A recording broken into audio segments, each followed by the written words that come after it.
ওরে হাদি ভাই, প্রত্যেকটা শুক্রবার মন খারাপ হয়ে যায়। আপনার কথা মনে আসলে শৈলে পশমগুলা দাঁড়ায়া যা।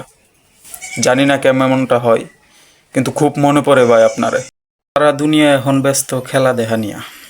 ব্রাজিল না আর্জেন্টিনা, মেসি না রোনালদো।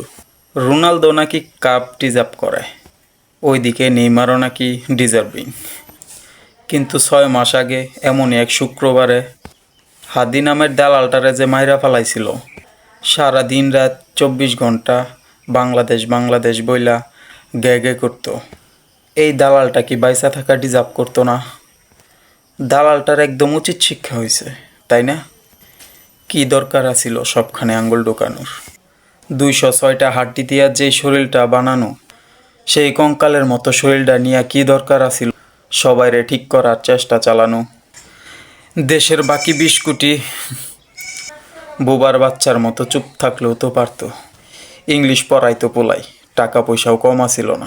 ঘরে বউ বাচ্চা, বাড়িতে বাপ মা, সবই গোছায়া ঠিকঠাক আছিল পোলাটার। কিন্তু মাজার হাড্ডিতে জোর থাকলে কি হয় দেখছেন? দালালটা সব ছাইরা দেশ ঠিক করতে নামলো, নিজের দেশের দালাল হইল, নিজেরে ডাকলো বাংলাদেশের দালাল। ধুর তোর দেশ, থুদই তোর দেশের আমি। ওরে দালাল, তুই মরার কথা শিউর যাই না, মরতে নামছিলি এই দেশের জন্য? কিসের দেশ? তোর মরার 6 মাস পর যে দেশের মানুষ তোর খুনের বিচারটা করার কথাই মনে রাখে না, সেই দেশ? তুই মরার পর তোরে নিয়ে যারা রাজনীতি কইরা তোরে সাইড কইরা দিতে চাই, সেই দেশ? তুই যেই বাংলাদেশের স্বপ্ন দেখছস, সেই খোয়াবে যারা মুইতা দিয়া দেশের গোষ্ঠী উদ্ধার করে, সেই দেশ? ওরে হাদি ভাই, প্রত্যেকটা শুক্রবার মন খারাপ হয়ে যায়। আপনার কথা মনে আসলে শৈলে পশমগুলা দাঁড়ায়া যা। জানি না কেমন এমনটা হয়, কিন্তু খুব মনে পড়ে ভাই আপনারে। সালাম বাংলাদেশের দালাল, সালাম।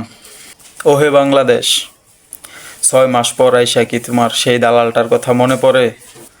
মনে থাকলে একটু বিচারটা কইরো। মরার আগে শুধু এতটুকুই চাইয়া গেছিল, মরা দালালের শেষ আশাটুকু পূরণ কইরো।